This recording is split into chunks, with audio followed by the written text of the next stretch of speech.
So for Mr. Anwarul Haq, you mentioned that underdevelopment is being made into a political issue, but I'm just curious about like how is underdevelopment or development not a political issue, because it is done by the government. I wanted that underdevelopment should not link with violence, not with politics.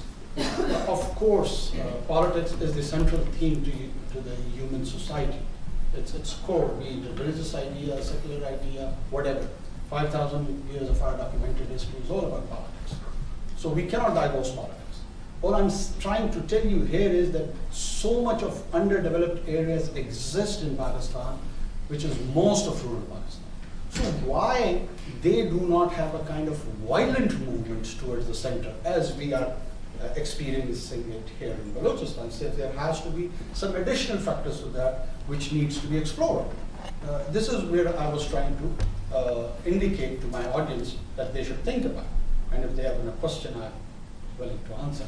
And secondly, yes, my lady of nation state, Westphalian principle, that German town, Renaissance, going the Arab ideas to 16th century, it's a huge debate how states should be managed. American dream, Thompson or Jeffersonian democracy, these are all fancy intellectual ideas which needs to be debated in an intellectual forum, probably like Harvard's. I don't have an issue with that.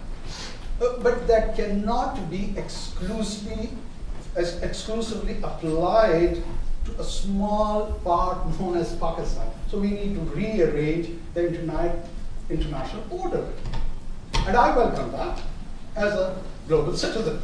I don't have an issue with it. If it better delivers to most of the humanity, if this idea of ethnicity would be more administratively efficient. Why do we need a government? Because we don't have much time, so we just want to do a few things on our behalf. So this whole political philosophy cannot be just focused on the part from which I come. Probably then we will be having some 525 Indias and some 32 Afghanistans and even some 8 Balochistan. Or because I'm not going into the anthropological division of the identities, or maybe 3 Jammus and 4 Ladaks, or maybe 1 Gilgit and 1 Hunza, and 1 Nagar. So there are so many sub-identities. Do we need to have a political translation on those identities? That is the question, and a pertinent one. So far, idea of nation state is relatively giving peace to people. This is a relative term.